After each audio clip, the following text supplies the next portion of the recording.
Awesome. So welcome to this first blab for Return to Enchantment Branding from the Inside Out. I'm Chris Oster, PhD, the author of Return to Enchantment. Here's the book. Book cover and all of the inside pages were designed by Angie Marachka, who is really talented. So if any of you out there are authors and looking for somebody who has a ton of experience doing book marketing and layout, contact Angie, or you can email me and I can send you her address. So I call myself an archetypal branding strategist, and that might change over time because the way I've looked at archetypes might be different from how other people have.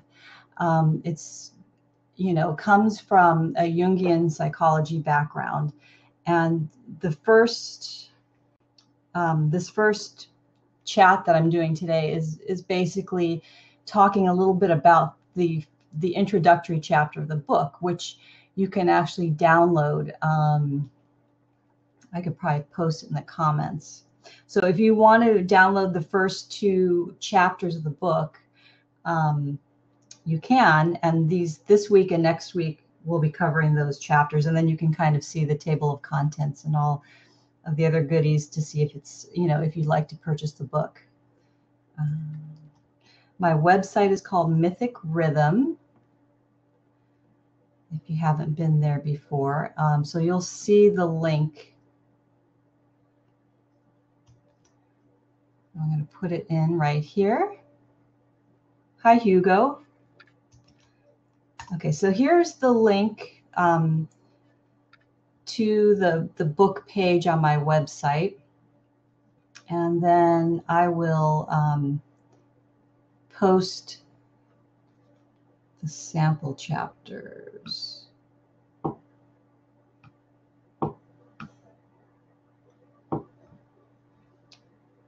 Okay. So they're posted on a public Dropbox thing here.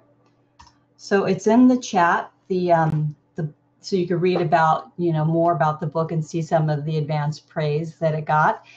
And then I posted the PDF sample for the actual book, the 2 chapter sample, if you want to take a look at it. So I'm going to start today. Our topic is branding from the inside out. And of course, I'm going to start with a story. And sometimes I tell stories and play congas or play drums, and I might do that next week. With Mercury in retrograde, I just had no idea, like, if I'd even be able to be on here. So here's the story. In 2002, I took my first trip to Glastonbury, England. And it was a sacred pilgrimage. And up until that point, I've been working for mostly corporate entertainment companies like TV, which is where I met Rachel, and Disney, ABC, Paramount Pictures. And I don't know, I think altogether I spent about 15 years in corporate entertainment and worked mostly in marketing departments and creative services and did some, production work. And so at this time, I'd been laid off by ABC.com. Yay, Eisner, what a great guy. And I found myself, I got a job finally, I think, working at the Apple retail store. And I was just trying to rebuild and figure out, well, what do I really want to do with my life? Because there's something about working in a corporate environment that even if your intention is to keep your work at work and go home, there's something about it I meet very few people who can do that, who can work a corporate job and give it their heart and soul and approach it like an entrepreneur and then come home and have a second business that's more about them, that's about their heart and what their purpose is in the world. So I just started taking jobs that were super easy, like, again, like retail, that kind of stuff, where you left your job and went home, and then you had energy to do the real work you're meant to do. So I had this inkling to take the sacred pilgrimage, and I typed into Google, sacred tours for women, and lo and behold, there was a company called Sacred Tours for Women, and they were going to Glastonbury in August for the season of Lammas, which is a Celtic cross-quarter holiday at the beginning of August. It coincides with the harvest moon. So I went with a group of about, I think there were 10 or 12 other women. And we went to, to the tour. We went to a lot of sacred sites in the UK. And one of the places that we went to was Stonehenge. And we had, I had a drum because I play drums. You can't really see them because I don't have them hanging on my wall right now. But I had a frame drum, which is like a round drum. And it was actually kind of a small Celtic frame drum that my friend Stephanie Morningstar bought for me. But, this is a kind of a large one. So I basically started circling the stones at Stonehenge while playing this drum. And then it just kind of dawned on me to just start chanting and humming. And I started singing something, and I kept walking around and around these stones. And all of a sudden, I could see what people would call ghosts. I could see people like walking around in clothes like from whatever, like this, I don't know, like really dressed like not like we're dressed. So I knew that something was going on. And I looked, and I kept seeing this little boy jumping over a fire. And I kept looking at him. I was just fascinated, and I was playing my drum. And then he saw me and started kind of looking at me. And then he ran towards me, and he ran right through me. And I was like, whoa. And then I turned around and looked at him, and he was looking at me, and we're both like, am I dead? Are you dead? It was almost like, who's the ghost? And in retrospect, one of my favorite stories is A Wrinkle in Time, the Tesseract. And I just wondered if somehow playing the drum and putting my mind at that relaxed,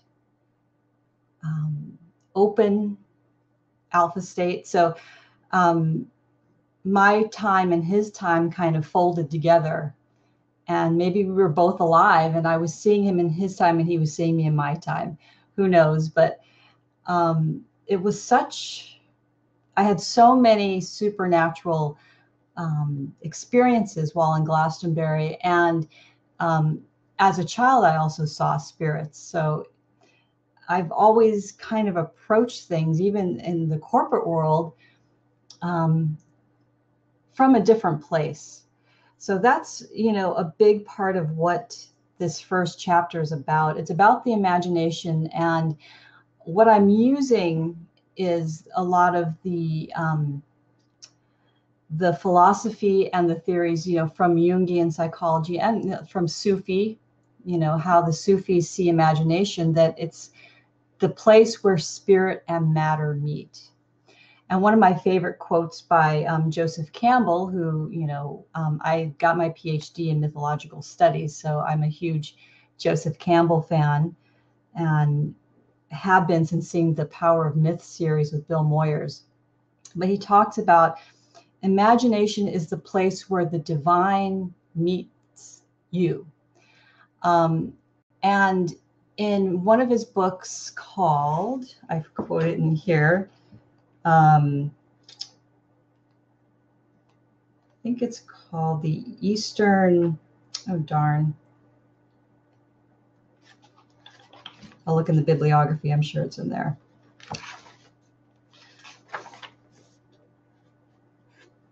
Yeah, Myths of Light, Eastern Metaphors of the Eternal. he talks about different myths and archetypes being connected to different chakras in the body. There is chakra work in this book. There's the ideas of magic. So again, if you go to Celtic shamanism or any sort of earth-based spirituality, shamanism, they always have, again, this in-between place that's not spirit and not matter, but both.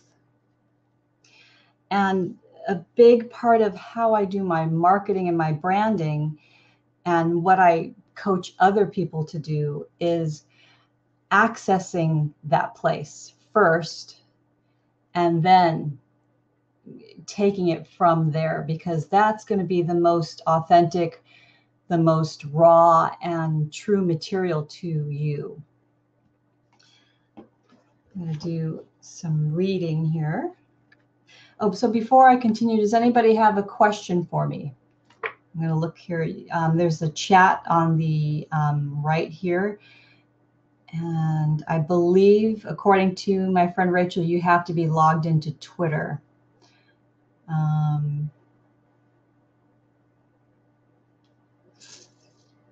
So yeah, go ahead and type any sorts of questions that you would like me to answer.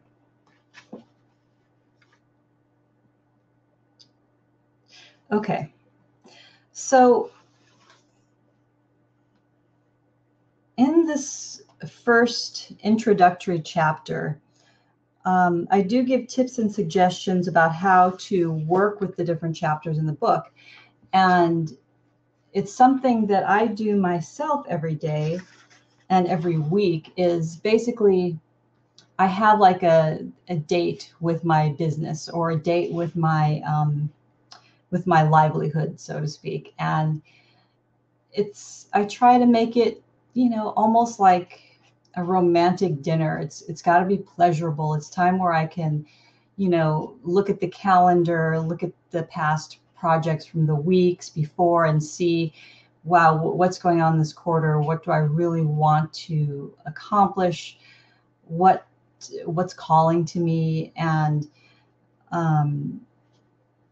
I have certain exercises that I do and prompts, which are in this book. And if you download the sample chapters from the links I put in the chat, you can also do practice these as well. What else do I want to say about this?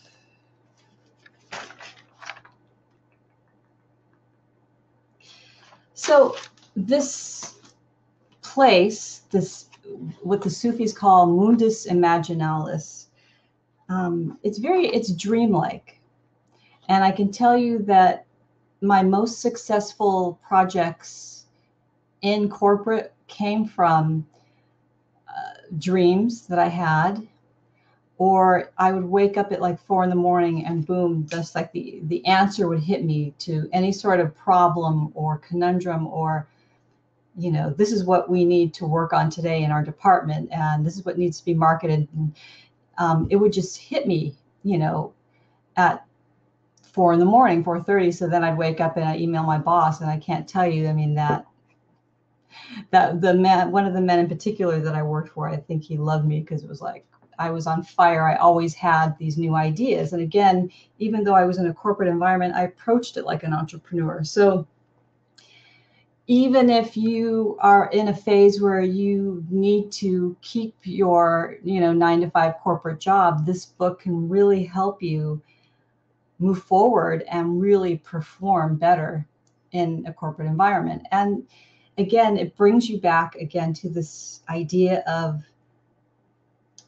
sinking and dipping into the imagination and the dream world, those soul places that are deeper. So you just don't feel like you're just some corporate flunky. You know what I mean?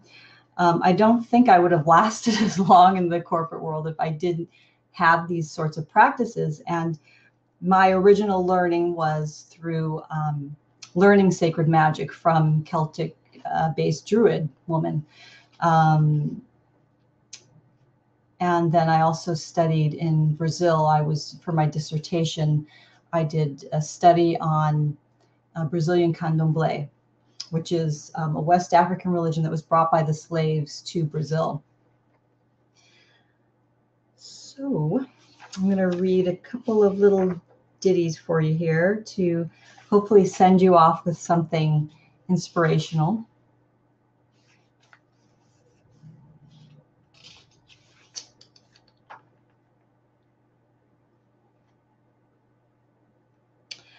Okay, so here's something that I can read for you. On page 20, there's a section called Soul Work is Alchemical, and this is about gathering your prima materia. So alchemy is a sacred practice that, again, uses that in-between place that we call the mundus imaginalis. And James Hillman, who is the founder of archetypal psychology, was one of my favorite authors. And I was privileged that I was able to take a class with him at Pacifica many years ago. He has now passed on to the other side of the veil. But he said, if psyche is image, so when he says psyche, he means psyche in the as an archetypal figure means soul. It was the Greek word for that meant soul, but it's also, she's also a goddess, and she's often shown with butterfly wings. So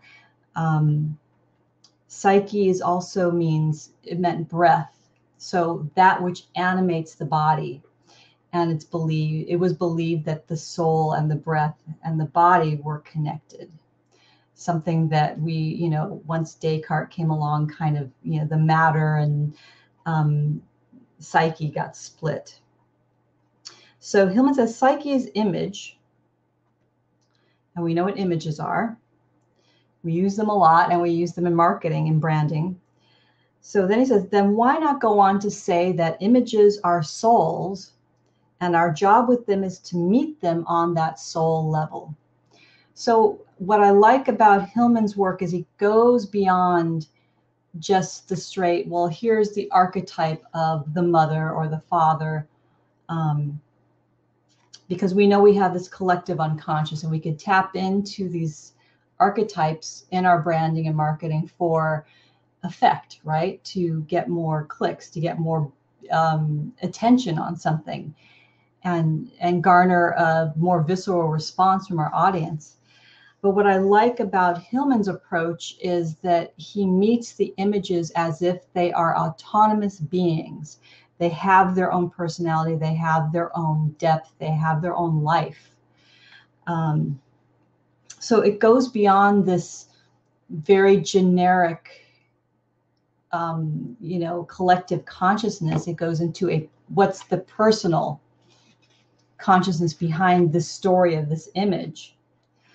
So this book will lead you into some exercises to help you with that.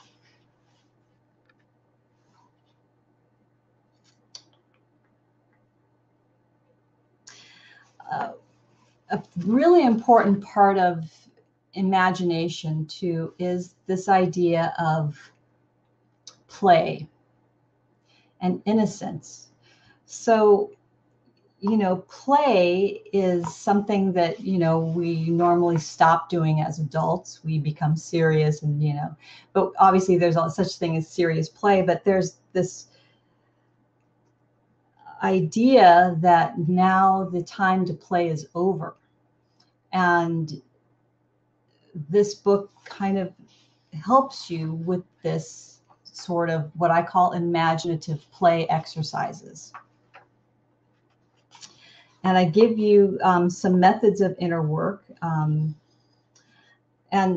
imaginative play, which I call IP in the book, that's the just the initials, are similar to Jung's process of dialoguing with your inner world figures through active imagination. So what happens is you go into a state of, it could be a state of reverie, it could be meditation, or it could be while you're actually playing with something, I remember playing with I used to love miniatures, and I would take my miniature animals and people outside in my backyard and make little huts for them and little things. And they had this whole life of their own.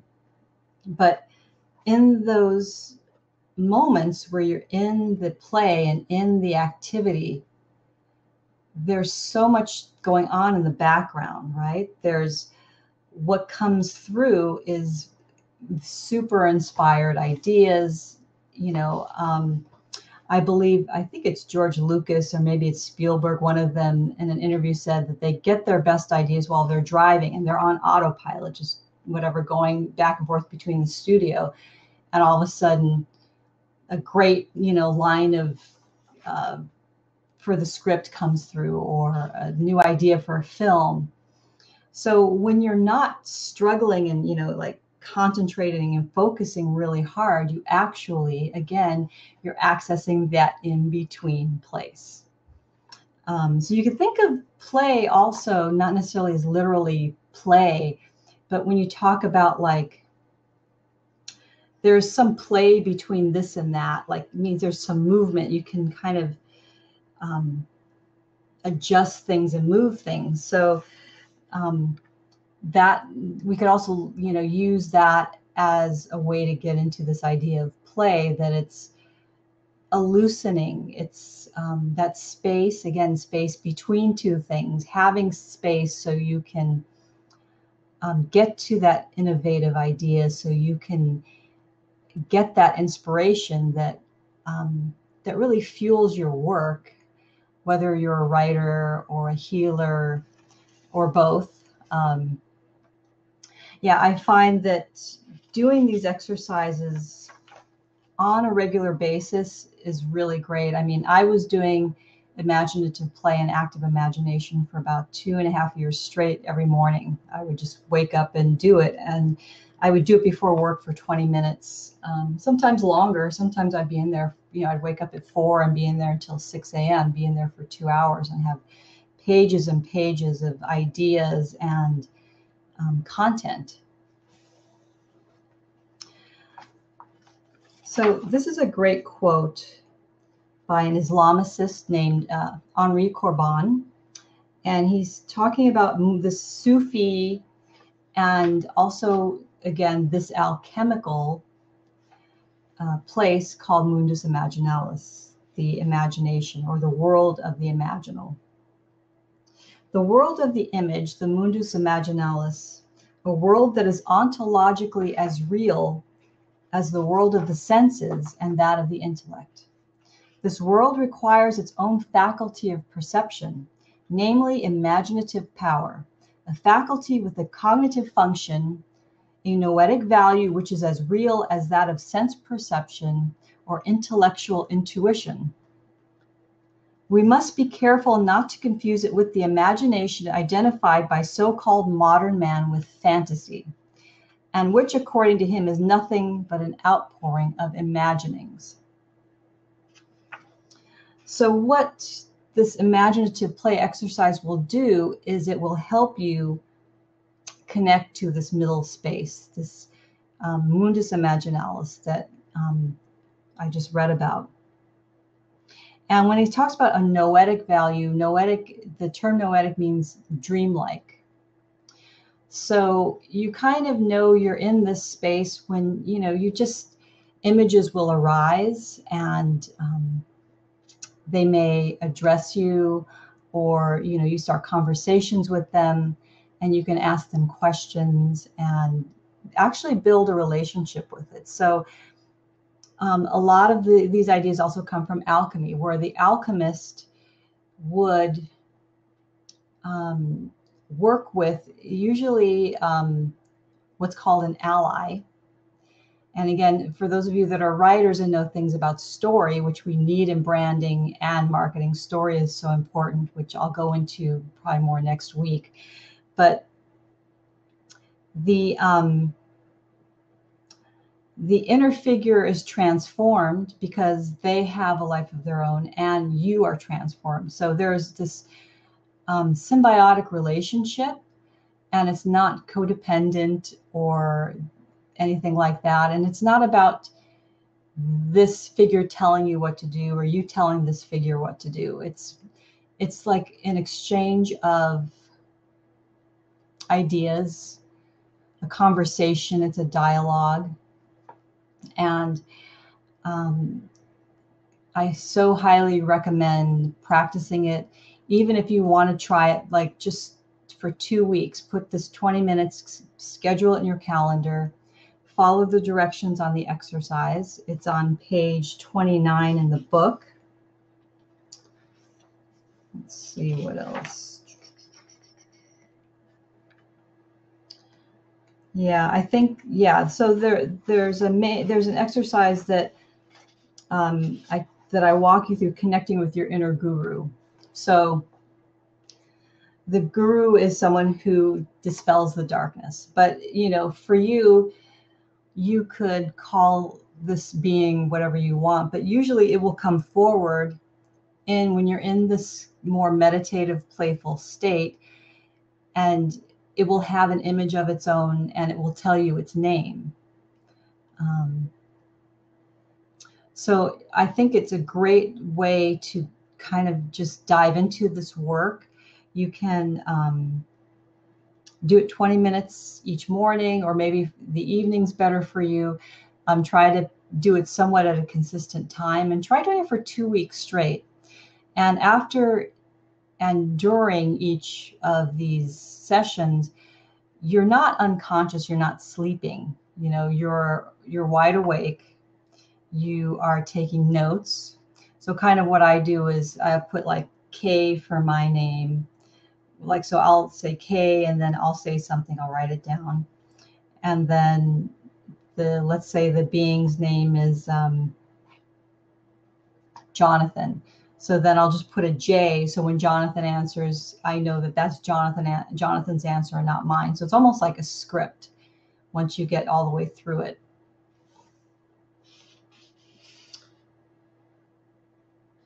And one of the ways that I get into it is through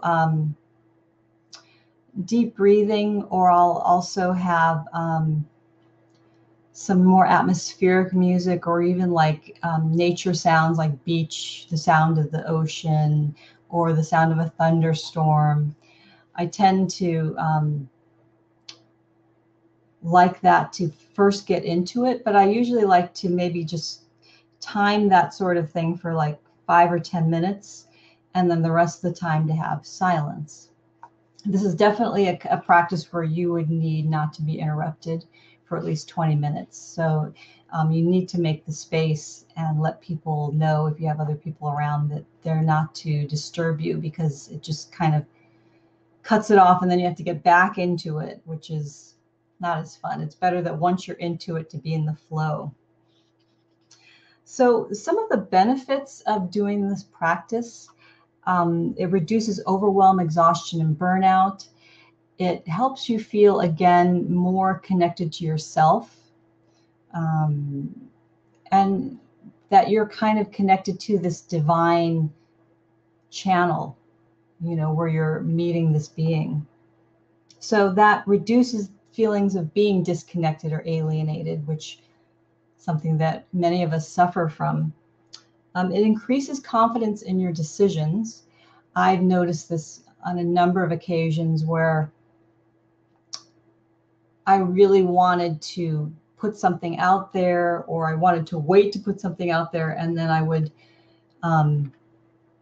go into my place and have a conversation with my guide, and the guide would tell me, well, this is what I think you can do.